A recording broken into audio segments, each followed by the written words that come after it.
Hi Cancer, welcome po sa ating channel at ito ay inyong daily gabay tarot reading for March 19, 2025.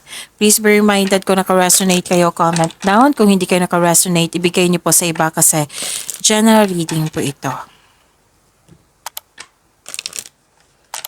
This is for you Cancer ngayong March 19, 2025.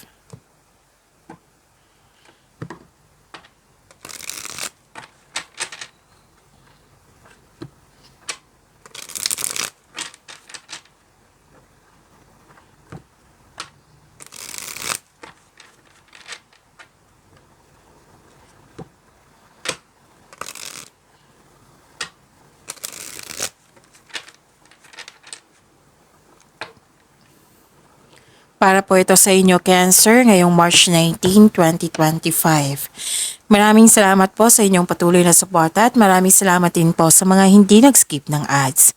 Gamitin ang reading na ito bilang gabay lamang sa mga hindi pa nag-subscribe. Subscribe na po kayo at click bell notification para malaman nyo na may bago tayong video. Para sa mga gusto magpa-reading po, may lumabas dyan sa screen nyo ngayon. Panoorin nyo po, sundin ang instruction. Spirits Guide, mga ganap po para kay Cancer ngayong March 19, 2025. I need 3 cards po.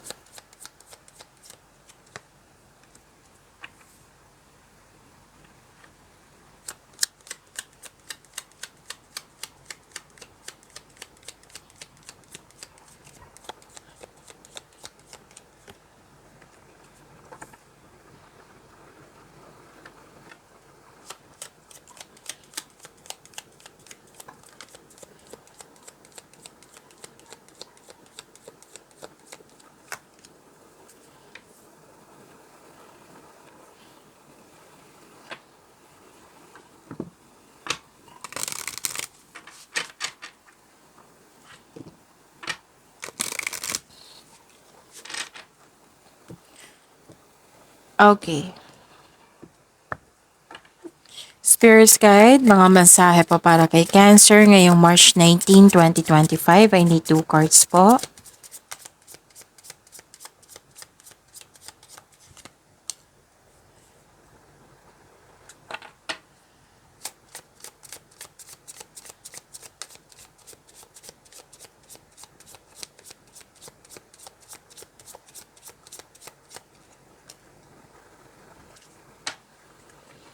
Okay.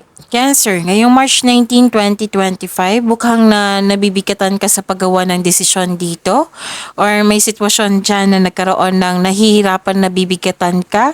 May nakita ko ditong guilt and may sacrifice. May nakita ko ditong power, authority, and protection. May kausap po kayo na mentor, amo, boss, elders, pwedeng mother figure po. Nag-uusap kayo regarding po sa big business or regarding ito sa career and finances. Nang dahil sa kanyang basta at the end of the day, di ba, nahihirapan ka. At the end of the day, magkakaroon po siya ng power. This is confidence. This is your taking in action with courage. Nasunod yung gusto mo. Nasunod yung plano mo or desisyon. Nakikita ko rin dito na may proposal. Pwedeng regarding to sa buhay pag-ibig na may proposal, engagement, kasal, ikakasal. May nakita rin ako dito nag-uusap regarding pa sa marriage contract. Pwede din ito sa career and money nyo na may nagawang commitment, may nag-promise, may agreement. Pwede din signing of contract ito. May nakita rin ako ditong bagong pasok sa trabaho or bagong pasok sa partnership or pwedeng bagong pasok sa buhay pag-ibig.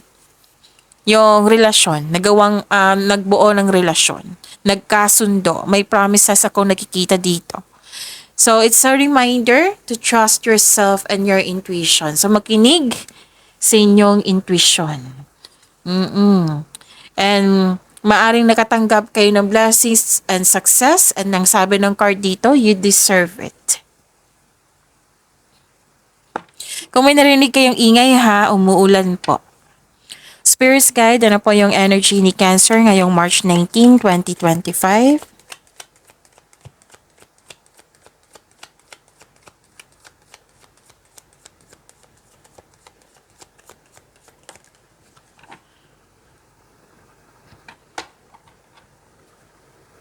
And the clarification of this card po.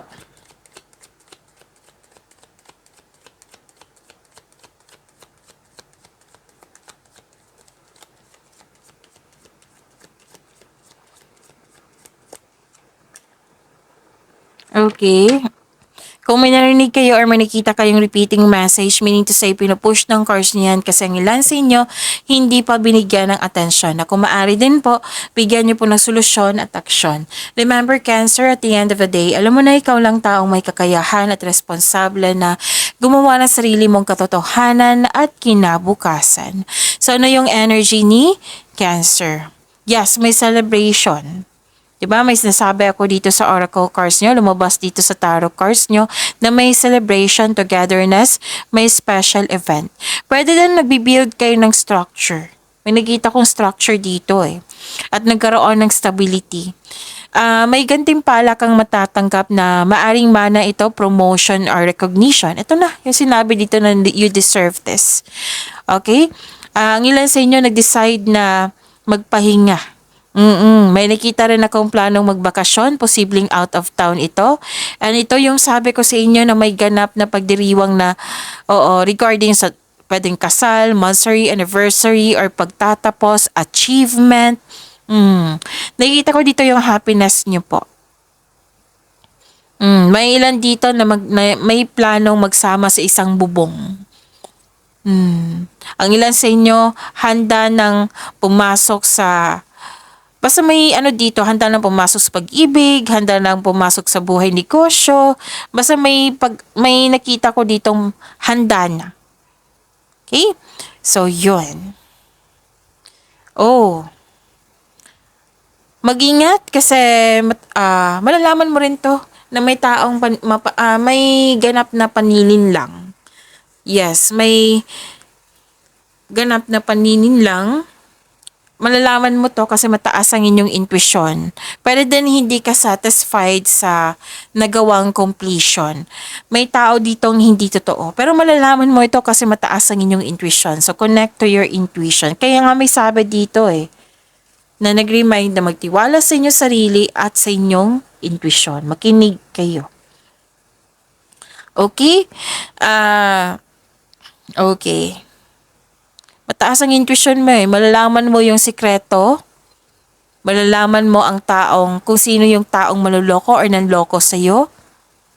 So, kailangan nyo magpahinga at magnilay-nilay. Dalawang card na mismo nagsabi dito na nagpaplano kayong mag-rest day, magbakasyon, basta pahinga. Gusto mo magkaroon ng time for yourself, Cancer. At mag-ingat kayo sa taong hindi totoo sa inyo kasi may dito babala babala po kasi may kaaway dito na nagtatagong anyo. So be careful of seeing things that are not there. It might be this is an offer. May nakita rin ako ditong papel. Pwedeng kontrata ito kasi may nasabing kontrata dito, right? Pwede din sinabi sa iyo. Pwedeng isang tao kasi may taong hindi totoo sa inyo.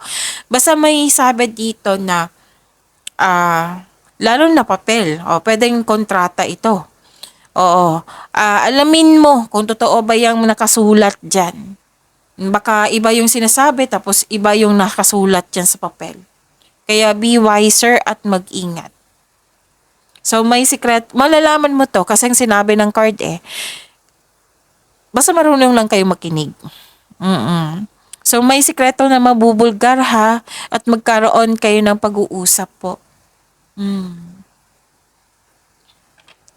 Spirit's Guide, Career and Money po ni Cancer. Ngayong March 19, 2025. And the clarification of this card po.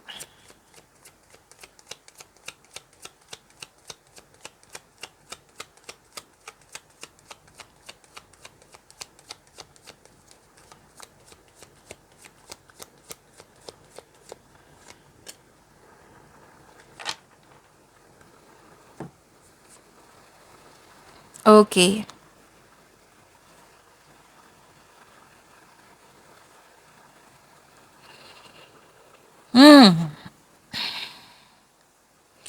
Nakikita ko dito sa career and money po, Nakikita ko dito na nagkaroon po ng concern sa, pwedeng sobra sa trabaho to, na nagkaroon ng overwork. Pwede din concern ito sa overspending. Kasi career and money to Cancer. Pwedeng concern mo ito sa isang tao or concern mo ito para sa iyo. Okay? May concern kayo sa hindi marunong magbigay halaga. May concern kayo sa taong nagselos or may inggit. May concern kayo sa hindi marunong mag-handle ng money. Naging materialistic po. May taong hindi maasahan. So yung sabi ko kanina sa inyo na mag-uusap kayo ng taong ito. 'Di ba? May panulokong ganap, manloloko, may taong hindi totoo sa inyo, may taong hindi nagsasabi, or may papel na sinusulat doon na hindi totoo. So instead na magalit kayo sa kanya, magkaroon kayo ng pag-uusap about sa expectation mo, magawa kayo ng adjustment kung para magkasundo kayo. So ito yun. Ito yung sabi ko sa inyo kanina pa sa oracle cards nyo na may nangihimasok sa inyong decision making. Pwedeng mahilig magmanipula or guguluhin niya yung plano mo or desisyon mo. Kaya ka nabibigatan. Kaya ka nalilito. Kaya nga may sabi ang card nyo dito magtiwala sa inyong sarili. Hindi naman masama na makinig ka sa kanila. Pero the most important is may tiwala kayo sa sarili. Marunong kayong mag-decide. Kayo ang mag-decide. Kasi kayo ang haharap, hindi siya. Kasi sa desisyon na ito, may mga experience ka na kayo ang haharap, hindi siya. Huwag niyong hayaan na pwedeng makinig ka sa kanya, baka may experience siya na magagamit mo sa present or sa future. Awareness yan Pero it doesn't mean na siya ang masunod sa inyong, siya ang masunod sa inyo. Kasi itong desisyon na ito is tungkol to sa iyo Kailangan mo lang manindigan. Sige, para sigurado, makinig kayo sa inyong intuition. Kasi si intuition, siya yung magsasabi na may taong hindi totoo sa inyo. Siya din yung magsasabi na kung ano ang next action mo. At siya din yung magtuturo kung saan right path. Para siguradong sigurado. Kasi, it might be siya yung nagbigay ng sakit ng ulo. Oo, it might be na siya yung dahilan naging stress ka. Nang dahil sa nakikialam siya sa inyong decision making. Okay? Ano pa? Nakikita ko dito na nagkaroon po ng so nag-confirm dito nag-overthink ka. Pwede nag-overthink ka kahapon or the other day. Pero this is good kasi nagpasya kang tulungan mo yung sarili mo. Ayaw mo na mag-overthink, kinakaya mo ang sitwasyon.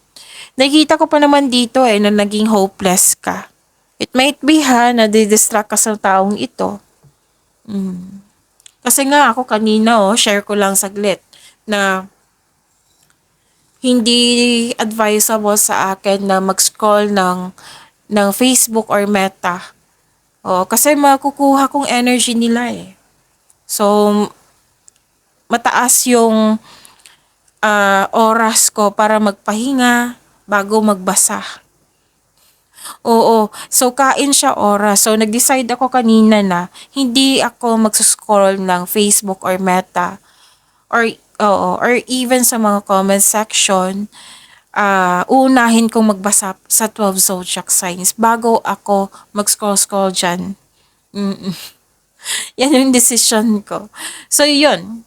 So that is tinutulungan ko yung sarili ko para hindi ko ma-distract or hindi ko makuha yung energy nila or parang hindi ako mabibigatan kasi hindi pwedeng mabibigatan ako na magbabasa ko sa inyo.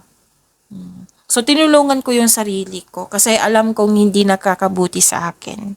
So kayo rin, nakita ko dito na tinulungan niyo yung sarili niyo kasi alam niyo hindi na nakakabuti mag-overthink. Kumbaga, kinakaya nyo ang sitwasyon. Ma-overcome mo yan. Don't worry, Cancer.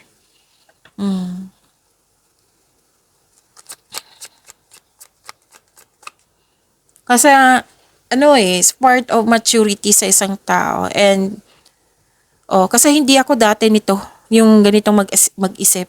I am very proud kasi nakikita ko talaga na yung aminado ako sa weakness ko. Oo, na gagawa talaga akong paraan. Paano ko tutulungan ko yung sarili ko. So, yun. Gagawa na akong desisyon. Kanina lang. Okay, so Spirits Guide, Love Life, Self-Love, Partnership, and Romance ni Cancer ngayong March 19, 2025. Actually, nakakatulong din yung mga comment section nyo dito sa channel natin. Kasi mas ma-inspire ako na maraming nag-message sa akin na like depressed sila tapos may pinost ako, may nasabi ako. Sabi sila thankful sila kasi nasabi ko na yung salita ko nakapagbigay sa kanila ng pag-asa. Sabi ko sa kanila, this is not hindi yan galing sa akin, galing yan kay God. Ginamit lang ako ni God para iparating sa iyo yung mensahe na iyon. Kasi alam ni God na you're finding a wisdom wisdom message. Okay, so yun, nakwento ko lang. And the clarification of this card po.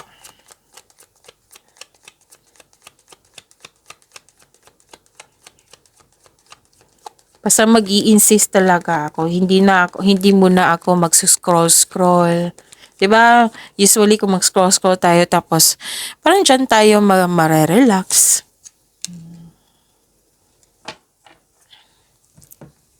So manindigan talaga ako niyan. Okay, so pag-imani niyo po yung blessing sa binigay sa inyo ha. Okay, maraming salamat po sa patuloy na tiwala, suporta sa ating channel. At maraming salamat po sa mga hindi nag-skip ng ads. So may victory dito, may recognition din. Nakikita ko dito na matibay ang inyong relasyon or connection sa isang tao. Maaring ngang nag-date kayo ngayon after ng masalimuot na di pagkakaunawa ng kahapon. So tungkol ito sa relasyon sa buhay mag-asawa. Pero din sa matalik mong kaibigan, sa pamilya mo. Sa mga single po, handa ka nang pumasok sa buhay pag-ibig. So may magandang balita na parating sa iyo, Cancer, or may bagay na matutupad. So this is good news ha, after a period of struggle. Andito. Oo. So, you deserved it. Kasi may sabi dito na nagsumikap ka at deserve mo itong tagumpay na ito. Allow yourself to shine in this moment. See that? Kasi pagbubunga sa inyong binigay na kabutihan para sa kaunlaran. Okay, what is this? Okay. Nakita ko dito na nagkaroon po ng Mag-ingat kayo kasi may babalik sa inyo na isang tao na nanloko sa inyo before. It might be this is one na yung lumabas dito na isang energy na may taong hindi totoo sa inyo or ibang tao din to. May paalalang card nyo na mag-ingat kayo sa kanya. Tapos mag-ingat din kayo sa paggawa ng desisyon, pag-select ng best choices, pag-select ng best decision or pagkakaroon ng plano. Siguraduhin karapat-dapat yan. Siguraduhin na gamitin nyo yung talino nyo, experiences nyo para makagawa kayo ng konkretong plano, best choices, best decision. Kasi nakikita ko dito nagsisisi. At least alam nyo na kung ano yung iiwasan nyo or ano yung i-improve nyo. Okay? So may fear of letting go ako nakikita dito. Pero don't worry, magiging okay din tong lahat. So kung hindi kayo nagkaroon ng pagkakaunawaan, magkakaroon kayo ng pag-uusap. So pagyamanin niyo po yung blessings sa binigay sa inyo, Cancer. See you tomorrow. Please like, subscribe, and click bell button for notification para updated po kayo sa daily tarot reading natin. Maraming salamat po.